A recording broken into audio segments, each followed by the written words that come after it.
Hello, everyone. Saludos a todos y a todas. I'm Dr. Jorge Figueroa Flores, and welcome and thank you for joining us for the first ever episode of INNOVA, a space created to discuss academic innovation and the future of learning. As I said, I'm Dr. Jorge Figueroa Flores, Vice Provost for Academic Innovation here at Texas State University. And yeah, I'm excited, really excited to chat with three educators from Texas State today in our first ever episode. Joining me today is our own Dr. Andrew Rechnitz, Assistant Vice Provost for Creative Technologies and Media Engagement. Nice to see you, Andrew, here. Really appreciate you here. Thanks for having me.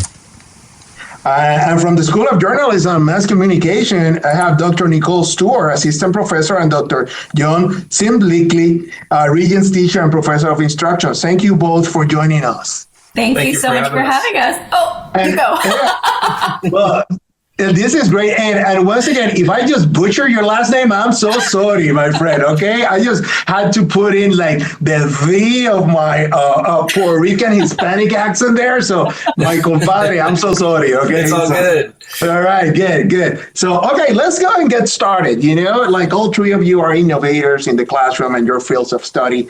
So you've been discussing immersive technologies for years, but now it feels like we're reaching a tipping point. What has changed in the last few years that makes this moment different for XR, VR, AR, and mixed reality in education? Who wants to get the first one? I can tell you what I've seen from my area. Two things: hardware costs and ease of software development. Those are the two big ones. You know, we saw headsets. I think when we opened Outkick 1 in 2020, we were looking at headsets that were hovering around $900 once you had trackers and things like that with HTC Vives. And now we're looking at $300 headsets that are capable of basically running all the VR simulations that we work on. And then obviously the ease of development, that one's more recent. I think that's largely thanks to AI. So you have easier model and environment creation. What used to take us a really long time to develop is now becoming, much shorter, whether that's scripts that AI is helping with inside the development environments, or, I mean, we tried some 3D model creation. That's still, I think, it's not quite there yet. We had somebody use Claude to created a 3D model. It chewed up all the tokens to create this one small object, and it wasn't very good. But I think back to what, I think like a year and a half ago, I asked ChatGPT to make like a little interactive game for my daughter to help test some math concepts that she was working on. And it was okay, but it was not very good. And now I look at what it's doing and it's phenomenal, the kinds of things it pumps out right away. So I think it's just only a matter of time. Just jump in on what Andrew's saying. It's exactly my experience as well. The more money that big tech invests in particular hardware and software, the easier it gets for us to be able to use it in the classroom. So in 2022, I taught a class entirely inside VR, and that became possible because the Quest 2 came out. It was more lightweight. It was more affordable. It didn't break the bank to buy an entire class set. And then, so everything is just kind of building off of this affordability, weight, ability to move with it. Like all of these things become so important, and then it just needs to improve and improve, and it'll be fun to see where it gets to. Yeah, I remember the days of having an HTC Vive with a laptop on your backpack and a back, and it's all hot because it's all connected to wires. And it's come a long way. Definitely noticed that, but also I think we've had a lot of time to experiment and see what works and what doesn't. And so like the gimmicks are kind of gone, and now we can use these technologies in a more meaningful way. Now that we've the novelty is a little bit over, we can do trainings and tours and bringing objects to life right in front of you that is a little bit more meaningful than I think the early days of this. So it's kind of matured, I think, as a medium as well. You just mentioned HTC Vive specifically, but there's so many Quest products as well. But specifically, I remember working with the Magic Leap product for AR as well, where you put everything in that headset. And then you said about those backpacks. Man, you put me back in my teaching days as well, where I was inserting AR, VR, XR into the classroom, and students were saying, "Well, this is so cool!" Specifically, creating this AR stuff using even our mobile devices. I don't know if you remember that piece, creating things into life that suddenly. So a kid, specifically at that moment, I was teaching future educators, at a partner institution, and I remember how that could transform. Not only at the K-12 level, but also at the university and an educator preparation program level. But most importantly, how all these technologies have infused the student success experience or the student experience, specifically moving into not only the recruiting of the student, but also the retention of the student. I was just going to say, but the old nostalgic tech is so fun to bring back up in the classroom because they can't believe where it used to be versus where it is now. Jon and I taught a grad VR class together, and we brought out the Google glasses, and comparing those to the kind of smart glasses we have now is almost comical. But like in terms of the, what are they getting out of it? I love to go back to some students who said to me after taking that first VR class, and this is something I keep hearing, is that, we read a textbook, but then we lived a textbook. And Jon and I both teach an AI class as well. And that's the same experience, right? Like that experiential learning, they get to live it. And then that becomes like this embodied experience. I think that's kind of like the crux of the potential there. And that brings me to my next question. I just mentioned a little bit about the student experience. You also, all of you, talk about those nostalgia as well. But let's talk about the student experience. What are examples where immersive technologies create learning opportunities that simply cannot be replicated through traditional lectures, videos, or textbooks? Tell me. I think what first comes to my mind is when Nicole and I taught the class a couple of years ago to grad students where we were teaching on presence and what it means to feel present. And then they all had headsets on and they were actually actively present in the moment in the headset.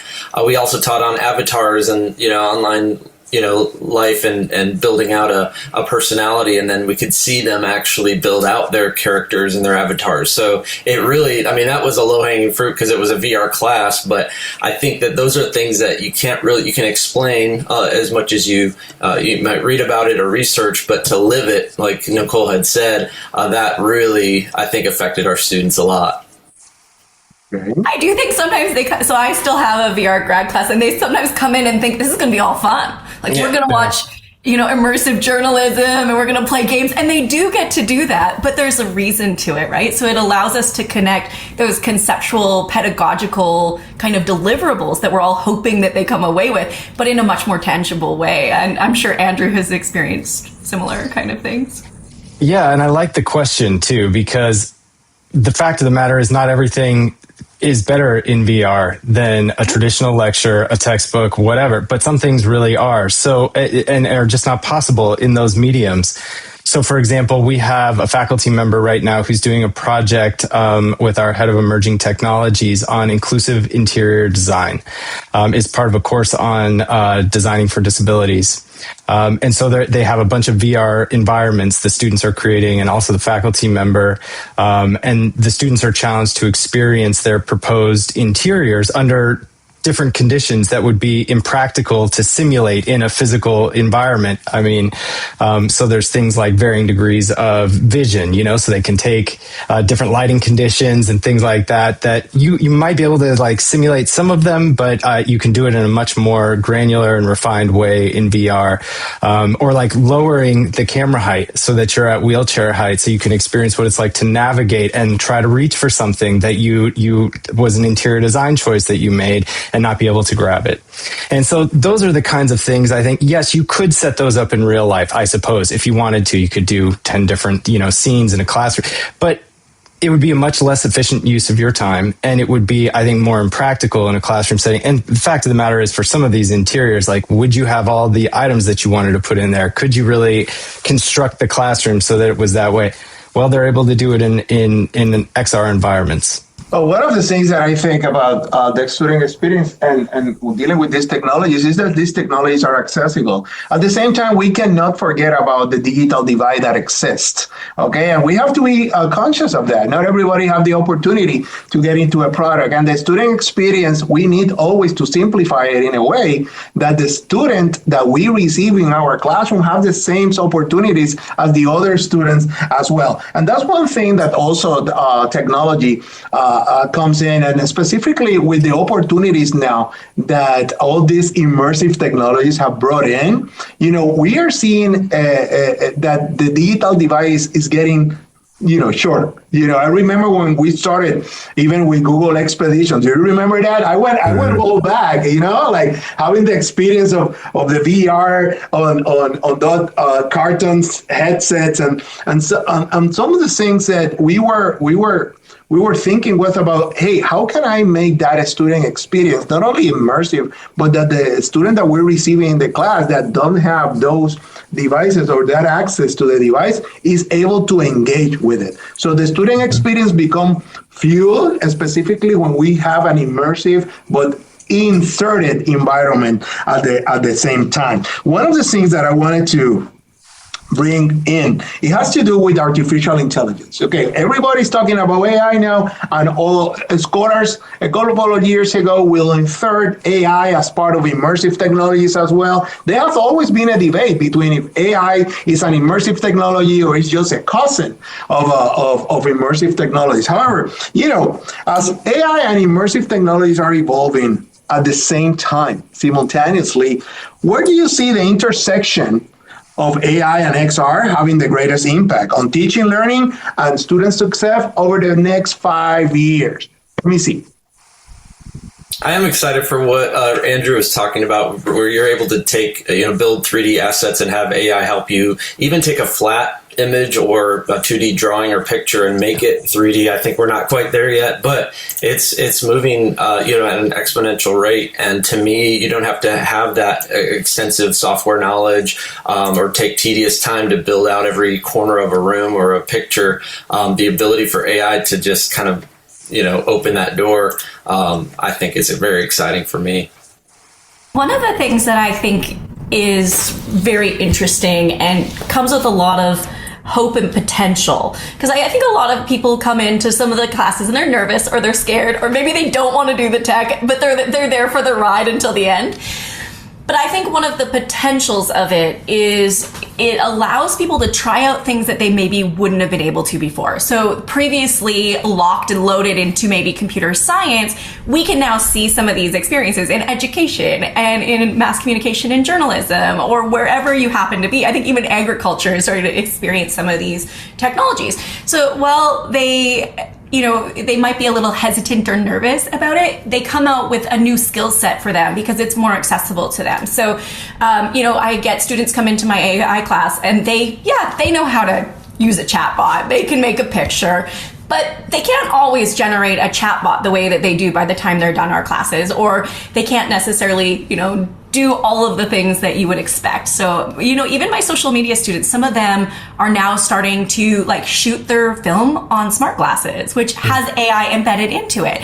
And some of that is on us, but some of that's them bringing it to us too. So it's kind of like this fun little dance that we get to experience. Yeah, and Nicole, to your point, I think this broadening participation element is really important. One of the things I think over the next 5 years that we're really going to see is moving away from pre-scripted interactions in AI. Right now, we have a lot of VR simulations in fields like medicine and construction management, where it's like, okay, here's where you start, here's what you do, and there's what you end up, and it's a very sort of linear path, kind of a pretty rigid narrative arc, if you will. We've got basically branching decision trees about what's going to happen. Jon knows a lot about that since he's been doing building machine learning chatbots for a really long time. But the issue is that for a lot of people who are taking those, there's an issue of, first of all, them getting boring once they've mastered whatever it is. But conversational AI agents, I think, inside an environment actually makes it really responsive. And so we could see how things like counseling So you go in, and instead of this pre-designed script that you have with your your patient, it's actually interacting with you, and you have the chance to develop the AI so that it's giving you challenging things that maybe are unexpected in each interaction that you're having. Or like language immersion is another one I think about all the time. Right now, we have a very sort of, you think about Duolingo, it's very prescriptive, it's very linear. But imagine that you're actually in a full immersion, which we know is the best way to learn language, is to actually be in the country and have it all around you and speaking and live, Those are the kinds of things. Even management skills I was thinking about before, like training, like how to manage people and de-escalate things and those kinds of things. I think they could be much more realistic and helpful in the next 5 years. I got to tell you, I'm a big fan of mixed reality simulations. I've seen them. I've seen the not only going from simple to complex, but also how they train the student into successfully become a professional. I will say, specifically developing all those soft skills at the same time. So I've been engaged and following up what other institutions have been doing, and it continues to evolve. They are not leaving away everything to the machine. So I see more of that evolution that has to do with mixed reality happening, because we still need that person engaged there, not only just focus on just a headset or just a creative mindset that exists. So I see that on the next 5 years, but also AI. Everybody's engaging to AI, and it brings also to the two environments that we're seeing here, the two technologies are growing up at the same time. They're going together. Mm-hmm. Let's just use them together and see what we can get out of them. I don't know. What do you guys think about it? We have to remember AI is just the name that we give to a technology stack of different technologies. It could include computer vision. It could include image generation. It could include machine learning. And I think it is going to include XR. So yeah, I'm right there with you. It's a matter. Yeah. So, one of the things here that we're trying to focus, specifically at Texas State University, is that pedagogy is first, technology is second. And that's the most important part for us to understand, that pedagogy is important. But, many people see immersive technologies just like us. We see them exciting. Of course, they are exciting. But some folks sometimes struggle to connect them to learning outcomes. That is the piece. So how do we move from that's cool, to measuring educational impact? I think it's like a multi-pronged issue, actually. Like, I think it's one, like, faculty need to be curious and want to learn in order to be able to teach it as like just a set starting point. And then two, I think we also have a responsibility to be critical, right? Like, we have to teach students what critical engagement with technology means.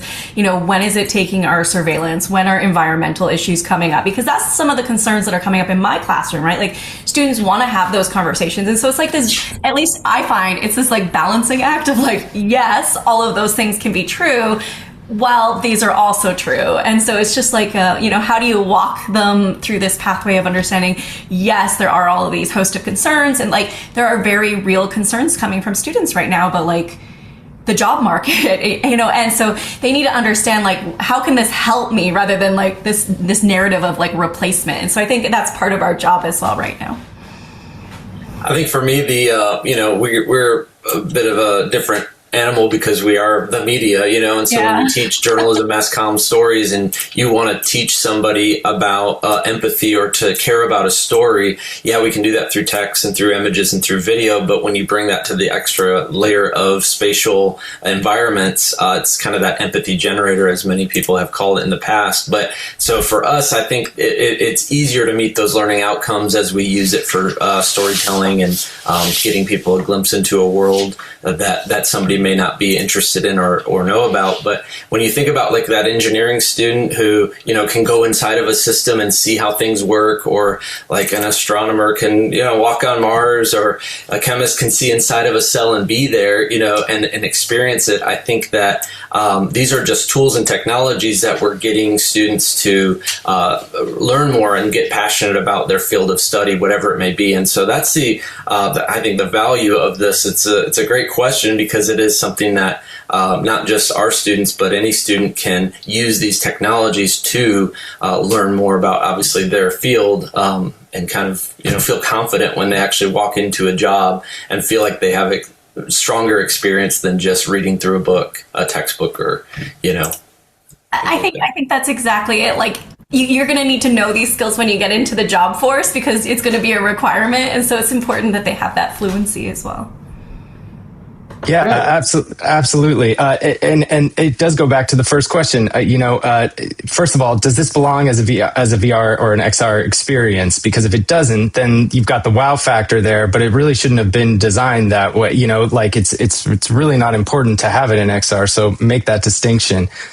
I'm also really not excited by satisfaction surveys. I've seen big tech use this, big ed tech use this and say, oh, students were so much more satisfied with their learning. And you're like, okay, well, were you just happy that you didn't have to sit for a lecture today? Is that really it? Did you like that you got up out of your seat? I mean, is there active learning principles going on that could have been done without XR that are really like conflating the two? And then I guess the other thing is like engagement time metrics. I'm not thrilled with those, because sometimes you spend longer in XR because it's confusing. There's a lot of and you all know this from the media studies, there's not a fixed point. You can't focus attention the same way that you do in standard media, because you have no idea where the viewer is going to necessarily look. You can guide them, and there are ways to persuade them to go different directions, but sometimes you don't know why you're spending more time in an XR simulation than you otherwise would. What I really think my answer to that question for educational impact would be that we need better assessment infrastructure. That's what we don't have a lot of that right now. We're kind of using the old models to sort of assess this new form of learning, or this other modality of learning. And I think one of the things that we miss, and this is what I've noticed with a bunch of faculty projects we've done lately, is that one of the things that we can get in XR is like behavioral evidence. Like, where is attention being drawn? Mm-hmm. Not how can we, did we get it where we wanted it, but where is it going? You know, or like motor performance. How well are you moving or manipulating something like you're talking about, Jon, when you're inside of a simulation in an engineering situation? And even like your decision making in spatial, decision making. Like, those are kinds of things I think we could start assessing in XR to see if they're really making an impact. And maybe we even use AI to help us interpret some of that stuff. But that's a shift, because that's looking at really okay, are we evaluating how well someone performed a skill, and because that is measurable. And I think that is potentially a way that we could look at educational impact for these technologies in a way that's really quantifiable moving forward. I like what Andrew said there. I think, I do still have, and I'm sure you do as well, summative and formative assessments, right? You have to have those. What Jorge was saying, my students, when they're learning Unity, we'll just spend hours in there. And I have to sometimes be a little bit careful, because that's not actually, the goal is not for you to be super proficient. It's just that you can kind of use the tools a little bit. But also, then there's these other kind of assessments, which is, how are they discussing something? So I teach classes in VR. So if we're talking about presence, and you can articulate to me what place illusion versus plausibility is, in a way that I can't see you do that in a classroom environment, that's a good use case for it. So I think that, and Andrew's hit the nail on the head there. It's you have to be using the right technologies for what you're doing, or you're missing the plot to begin with. Yeah. It was really interesting to see that you're mentioning that you're teaching classes in VR. I remember when I was teaching my classes in Second Life, and it seems like too many years. What I'm doing. No, it's really exciting, but I think it also goes also the connection of student learning outcomes. It goes also on the course design and that curriculum specifically. And, shifting a little bit from the student perspective and moving into the faculty members role as well, for faculty members who are curious but still hesitant, what's the best first step to begin experimenting with immersive technologies experience without feeling overwhelmed by the technology? I've got this. You should book a tour with Andrew, LCAC 1, and then go spend a ton of time at LCAC 1 because LCAC 1 is incredible and we have so many great experiential spaces down there. So I'll give you, and then maybe Andrew can jump in and talk about that because I think that's a fabulous space that faculty should be using. Thank you for that endorsement. I really think this goes back to what you said. Unpaid endorsement. Yes, we appreciate those. This goes back to what you said, I think maybe 1 or 2 questions ago, Jorge. I would not lead with the technology. If somebody is already deeply interested and wants to dive in, that's great. But we're talking about a hesitant faculty member right now. Nice. So when someone comes in for a consultation, what Coy will do is he'll help identify a concrete problem that the faculty member is having. Then we'll see if it's suitable for XR development or course integration or whatever. And sometimes it's not. And we're able to then move them to, other potential technology spaces or even non-technology spaces that actually will fit their needs. But then it comes to what I think Nicole was saying. Really, the idea is let's be a participant before a creator. So let's get you involved in some already pre-designed things that people like Jon and Nicole have built, that other projects that we've done let you experience some of it. And then we can scaffold you up to the point where maybe, we can make that learning intervention or that experience possible in a class. Yeah, I think to the point of once they realize that there might be a solution, I think the technology is easier than ever. I remember the days of having to stitch together a 6 different camera lens, 360 video, and now you could just with one press of a button, it's almost hard to mess up. A lot of these newer Insta360 cameras and GoPros, it's really very, very simple. It's actually simpler than a regular camcorder, and to film, to edit, and produce. And then 3D scanning just from your phone. You can just download an app and scan any object. It's very simple, very low barrier of entry today. So it's exciting for those faculty members who do want to just dabble in it and see what it's about. It's easy for these things to be kind of demystified in just a quick tutorial online.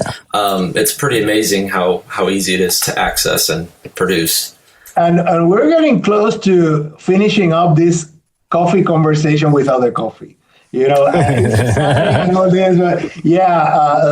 cup. See, we always have a cup of coffee. I miss those days. So, one word or phrase.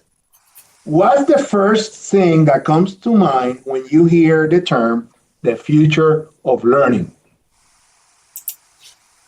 Adaptation. I'm with Jon. I would say adaptive adaptation. Absolutely. I love that word, but I'm going to say agility. But it means the same thing. Well, I think being agile. So we couldn't have predicted where we are today, and it's hard to predict where we'll be in 5 years. But the future is always about troubleshooting, learning, adapting, and measuring, and adaptation to me seems like the most comprehensive word. Perfect. So I will say, you all said adaptation, agility, and I will say impact. So just as impactful this episode was as well, I want to thank you all. Thank you very much again, Andrew, Nicole, and Jon. I really enjoy chatting with you all. I hope that you enjoy as well. If someone wants to reach out, what they should do, or can you share your email real quick, Andrew, Nicole, and Jon, just real quick? Sure. My email is jz18@txstate.edu. I'm at nstewart@txstate.edu. I'm also on LinkedIn. We're all on LinkedIn. You should just come search for us there. Andrew? And because my last name is so difficult to pronounce, I'm just Andrew at txstate.edu. Great. Yay. So before I wrap up, our episode today, I have two opportunities for our cybernauts to support our innovation enterprise. The Office of Academic Innovation is fueling the future of learning through design-driven thinking, emerging technologies, and collaboration. If you want to help us turn ideas into action, please consider donating to the Academic Innovation Fund. And if you're specifically interested in fueling some of the video and audio technology we discussed today, you can also support open access to immersive arts and sciences technologies at Texas State University with Andrew's Alias Excellence Fund. Every dollar is appreciated. Really, thank you for joining us today, and thank you so much to our distinguished panel for saying yes to my invitation. See you soon. Thank you for being here. Bye. Thank you. Thank you. Thank you. Bye.